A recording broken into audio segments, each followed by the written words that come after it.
Okay, let's just jump right in. What if I told you there's like a secret playbook, a cheat code that the world's richest people use? And no, it's not about some genius stock pick or inventing the next iPhone. It's way, way simpler. And today, we're gonna crack it wide open. So you want to know the secret to getting rich? The real secret? I promise you, it's not some crazy, complicated formula. In fact, it's all about what you stop doing. Yeah, it's actually so simple, you're probably gonna laugh. But once you get it, really get it, you'll see it everywhere you look. So, you ready for the big reveal? Boom, there it is. That's the whole secret, right there. See, getting rich isn't about some flash of genius. It's just about consistently not doing dumb stuff with your money. And this little piece of gold comes straight from Charlie Munger, Warren Buffett's legendary right-hand man. You can basically think of him as the Yoda of not being an idiot with your money. So we're going to go through his personal kill list of all the dumb ideas that keep people broke. And we're starting with the worst of the worst. All right, let's frame this like we're playing a video game, okay? We're on level 1, and our mission is to defeat the most common enemies out there, those sneaky, everyday spending traps that, let's be honest, get almost all of us.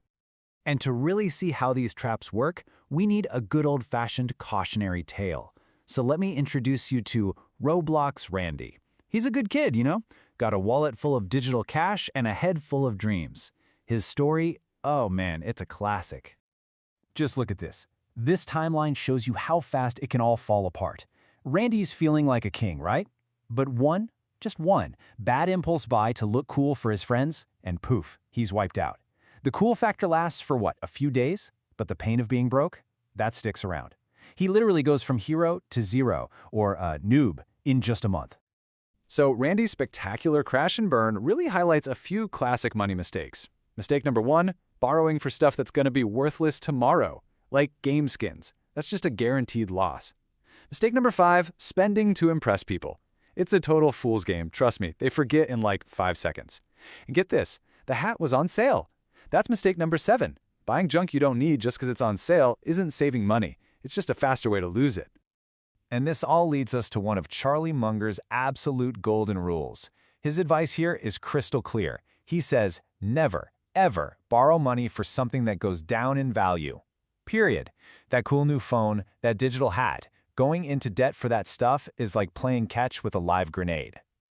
Okay, so level 1 complete, we've made it through. But now it's time for level 2, and believe me, the stakes are getting way higher. We're talking about leveling up from just spending to investing. This is where the mistakes get bigger, and the consequences, they get a lot scarier. And this brings us right to dumb mistake number 2, following the herd, just doing what everyone else is doing. It's maybe the most classic investing trap in the book. Seriously, just picture a bunch of lemmings all jumping off a cliff called the hype train. That's the crowd. They buy high because everyone's talking about it. The smart investor? They're just chilling, waiting patiently for everything to go on a 90% off sale. Oh, and the epic investing fails definitely don't stop there. You've got mistake number 4, trading way too much. People are glued to their phones, buying and selling, racking up fees, instead of just letting their money do its thing.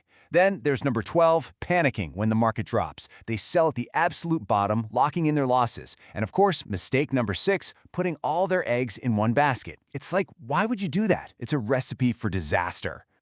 And here's another absolute gem from Charlie Munger.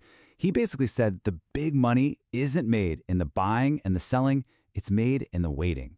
Think about that. Real wealth comes from patience. It's about buying solid stuff and just letting time work its magic, not from freaking out and trying to time the market every single day.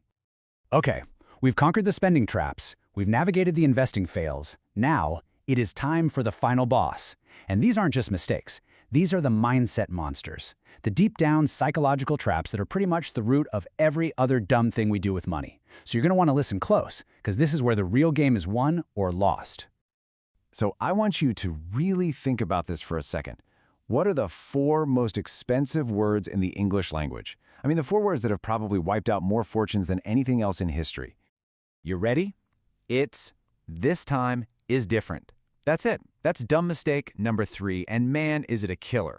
People whisper this phrase to themselves for everything. They said it about Beanie Babies, they said it about fidget spinners, and you hear it all the time now with some new crypto coin or NFT.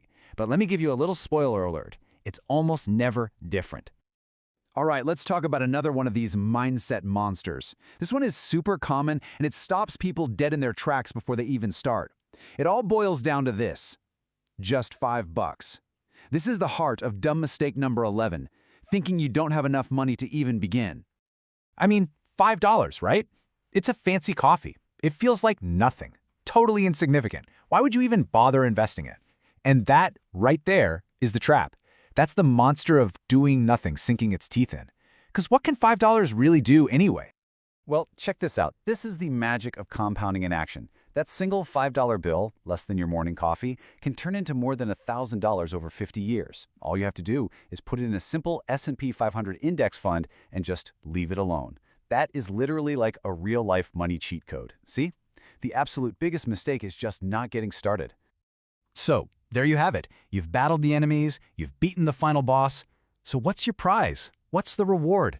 It's not a treasure chest full of gold. Nope, it's something way, way better. It's your very own financial superhero toolkit. And here are your first superhero missions, should you choose to accept them. And they're actually kind of fun, but super powerful. Like, try drawing a stupidity graveyard.